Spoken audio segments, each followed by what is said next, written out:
today to gather as a group of chiefs from our respected treaty areas to read and deliver a letter to Madame Governor General Julie Payette.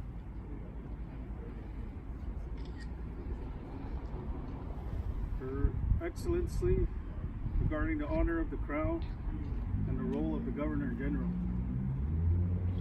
One of the key reasons that we write and correspond with Queen Elizabeth is her relationship to Indigenous peoples and our relationship with the Crown. It is not a quaint custom to write or make a request to the Queen. Queen Elizabeth is the head of the government in Canada. Her representative is the Governor General, as Canada is a constitutional monarchy. Madame, you are the Queen's representative. We make our request directly to you. Before the Constitution Act of 1982 came from the Parliament of Westminster, the British courts said the treaties were made by the Crown. First in right of Great Britain and Ireland, now the Crown in right of Canada, but nonetheless the Crown.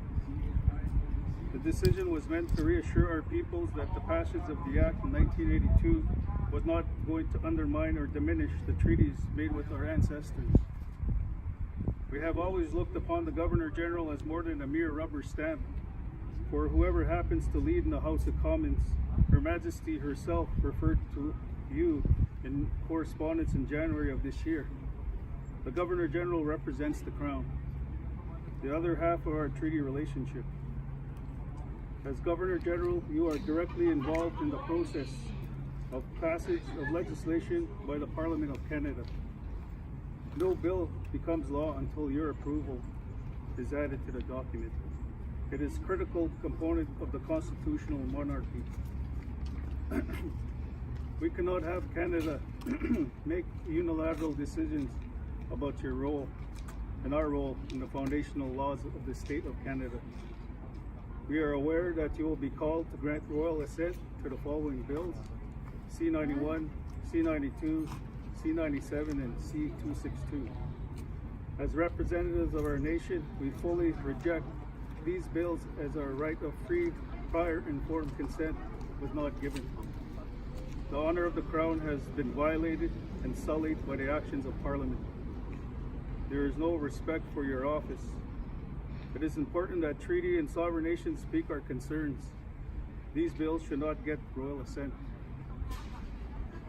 In all interactions with the various monarchies over the years since the treaty making started and confirmed by the Royal Proclamation of 1763, there has been a lot of respect shown by both sides. We honor the request made by the Crown, made on behalf of our subjects to live in peace and in friendship in our territories.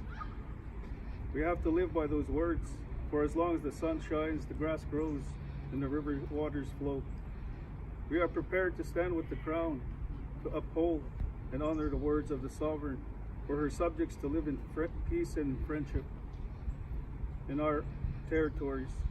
We stand here today as chiefs of nations whose ancestors made treaty to ensure our sacred covenant is honored, respected, and followed. We implore you to consider our request to not give royal assent to these bills. In peace and in friendship, we remain your faithful treaty partners. Aye, aye.